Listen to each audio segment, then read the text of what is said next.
and welcome muli sa another episode ng Aling Oday's Kitchen. Gagawa tayo ngayon ng quick and easy spare ribs with barbecue sauce. And here are the following ingredients.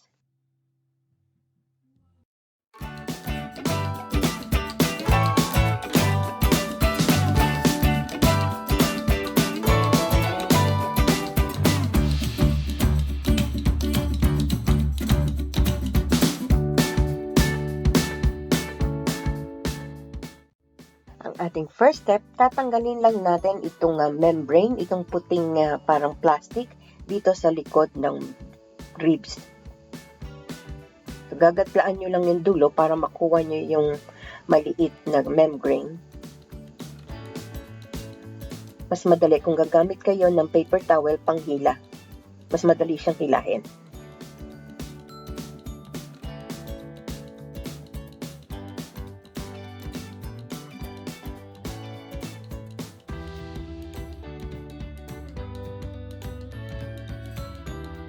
Ito na yung last piece ng membrane.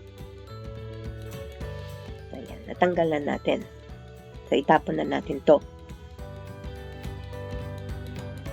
And then, hihiwain na natin individually yung ating ribs.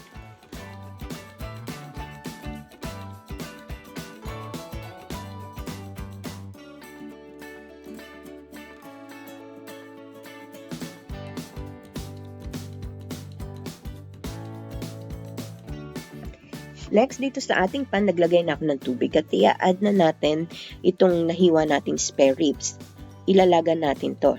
Lagyan natin ng 2 bay leaves, about half a tablespoon ng peppercorn, at kung meron kayong cinnamon bark, lagyan nyo. Pero optional lang yon.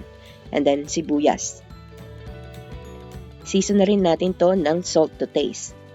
Isi-simmer natin to for 30 minutes or hanggang sa maluto yung ribs. Then next, dito naman sa ating sauce, yung 1.5 cup ng Coke.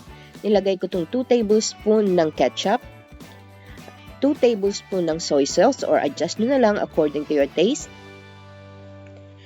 half a tablespoon ng minced garlic or grated garlic, and then 1 tablespoon ng sugar. Ang ginamit kong Coke ay yung Coke Zero. Haluin lang natin to. And then, i-add na natin itong 1 tablespoon ng cornstarch na dinissolve sa 2 tablespoon ng water. Pampalapot lang ito.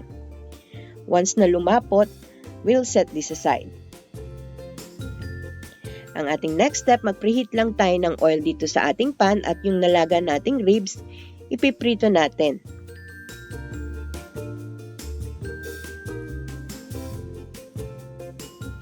Ipiprito lang natin to on one side hanggang sa golden brown. Or you can grill this at 200 degrees Celsius for 15 minutes in the oven. Ayan, medyo nag-brown na yung ating ribs, so balik na rin na natin.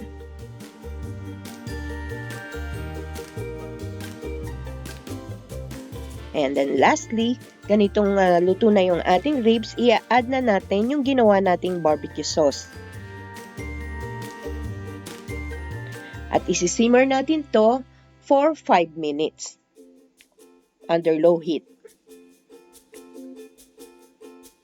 So yan, this is nice sticky barbecue sauce. After 5 minutes, remove na natin at ilagay na natin sa ating serving platter. And then, before serving, ibuhusan natin ng sauce on top. There you have it, our quick and easy spare ribs with barbecue sauce, best served with rice. Please don't forget to subscribe and hit that bell button para lagi kayo updated tuwing mag-upload ako ng videos. Ako po si Aling Oday. Salamat! Bye! Please follow me on my Facebook page, Twitter, and Instagram.